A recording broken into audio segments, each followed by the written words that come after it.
Bismillah, assalamualaikum warahmatullahi wabarakatuh. Alhamdulillahi wassalatu wassalamu ala rasulillah wa ala alihi wa ashabihi wa man tabi'ahum bi ihsanin ila yaumiddin, amma ba'd. Allahumma alimna ma yanfa'una wa anfa'na bima 'allamtana wa zidna ilman wa tuqan wa amalan salihan. Allahumma inna na'udzubika min ilmin la yanfa' wa min qalbin la yakhsha wa min nafsin la tashba' wa min da'watin la yustajabu laha. Taib ikhwas sekalian, insyaallah dalam video ini ana coba membahas tentang pembagian kalimat atau bagaimana cara kita menyebutkan suatu kalimat dalam bahasa Arab. Tentu saja ini berkaitan dengan materi yang ada di Durusul Lughah ya. Beberapa pelajaran yang sudah kita pelajari, namun kita belum membahas bagaimana harokat akhir atau kenapa suatu kata tersebut berakhiran tanwin dan seterusnya. Baik. Di sini ada, atau dalam bahasa Arab ada yang disebut dengan jumlatun. Ini artinya kalimat. Jumlah itu ada dua. Jumlah ismiyah dan jumlah fi'liyah.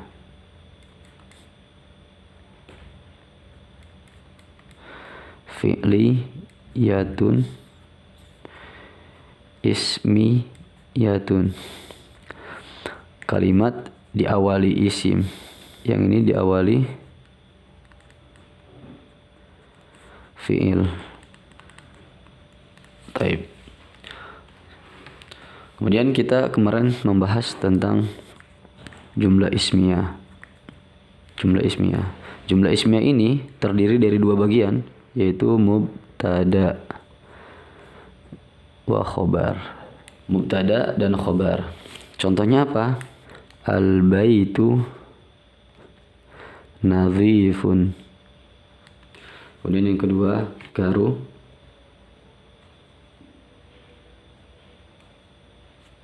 As-sukkaru hulwun. Nah, waktu itu kita sudah membahas atau kita sudah berlatih materi seperti ini ya. Taib. Yang pertama ini selalu disebut dengan mubtada.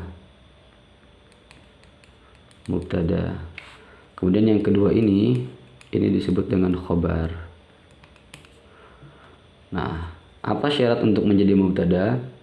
Umumnya mubtada itu beralif lam. Kalau di situ ya, di pelajaran Durusul Lughah itu kata yang beralif lam di depan dan tidak tanwin, tentu saja ya. Karena isim kalau sudah beralif lam maka tidak boleh tanwin, tidak boleh kita mengatakan al-baitun, tidak boleh. Kita mengatakan as-sukkarun, tidak boleh.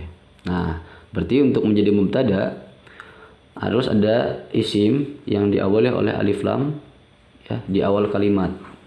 Isim diawali oleh alif lam di awal kalimat. Itu sederhananya seperti itu sementara. Maka dia beralif lam dan tidak boleh tanwin. Ini ya, kurang lebih kayak gini polanya. Kemudian yang khobar itu tidak beralif lam dan dia tanwin. Berarti dia tidak beralif lam dan dia tanwin. Kebalikan dari yang pertama. Baik. Mubtada dan khobar harus satu jenis. Ketika mubtadanya itu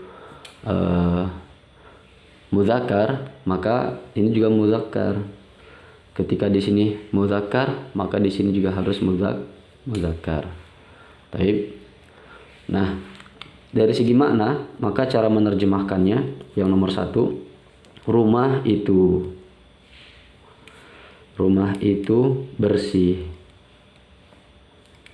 Nah, biasanya tandanya ada terjemahan itunya.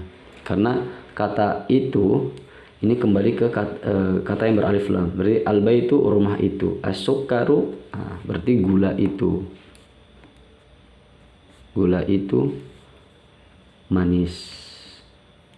Kemudian silahkan nanti antum bisa lihat di, kalau tidak salah kemarin ada di halaman 17 atau di awal-awal itu banyak sekali mubtada khobar. Selanjutnya kita masuk ke al-idhofah.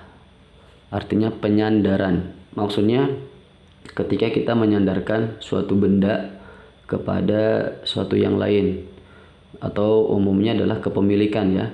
Misalkan ada benda apa, milik siapa gitu. Dalam bahasa Arab itu disebut dengan idhofah. Contohnya kulkas dengan Muhammad, maka kita bilang kulkasnya Muhammad.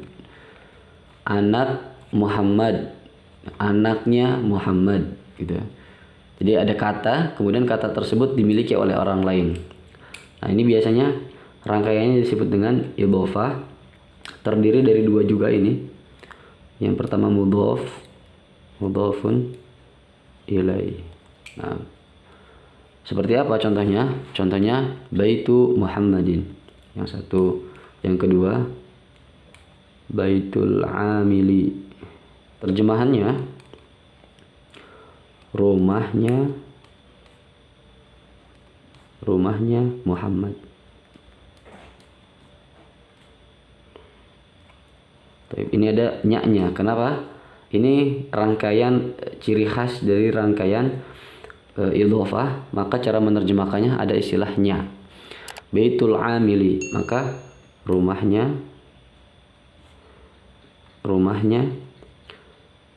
pekerja itu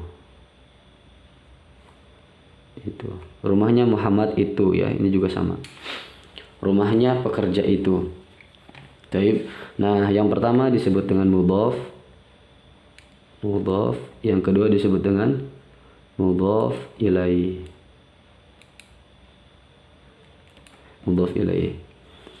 Kalau kita perhatikan di sini tidak beralif lam. Jadi syarat mudhof itu tidak boleh beralif lam. Dan juga tidak tanwin, padahal dia isim ya. Kalau tidak beralif lam, waktu itu kita bahas dia boleh atau dia harus tanwin. Ya, atau kalau misalkan dia sudah tanwin maka alif lamnya dihilangkan. Tapi di sini dua tanda itu hilang dan itu memang menjadi syarat untuk menjadi mudhof. Mudhof itu tidak beralif lam dan tidak boleh tanwin. Maka alif lam hilang, kemudian di sini tanwinnya juga hilang, tidak boleh tanwin. Yang kedua juga sama ya, baitu. Tidak boleh mengatakan kita al baitu Muhammadin, salah. Atau baitun Muhammadin, salah.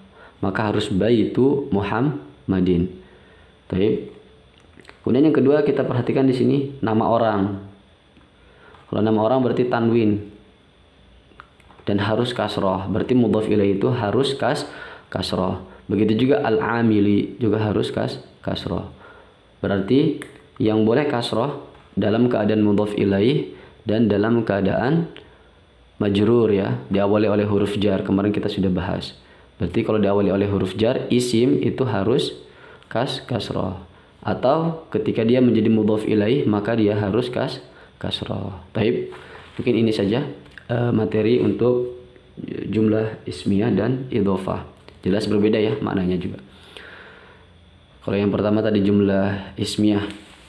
Jumlah ismiyah itu diawali oleh isim beralif lam. Kalau idhofah itu tidak beralif lam. Ya. Kalau jumlah ismiyah itu kata yang kedua itu disebut dengan khobar. Dia itu tanwin, dhammah karena tidak beralif lam, maka di mudhof ilaih atau idhofah ini tidak bertanwin, tidak beralif lam, afwan. Kemudian ketika tidak beralif lam maka kasroh tain. Adapun ketika beralif lam maka dia kasroh saja. Dan ini harus kasroh. Mudhof ilaih itu harus namanya majrur kan? Majrurun. Mungkin ini saja video untuk atau materi di video kali ini. Insyaallah nanti akan menyusul video yang lain. Taib, kita akhiri dengan baca doa kafaratul majelis. Subhanakallahumma wa bihamdika asyhadu an la ilaha illa anta astaghfiruka wa atubu ilaik. Assalamualaikum warahmatullahi wabarakatuh.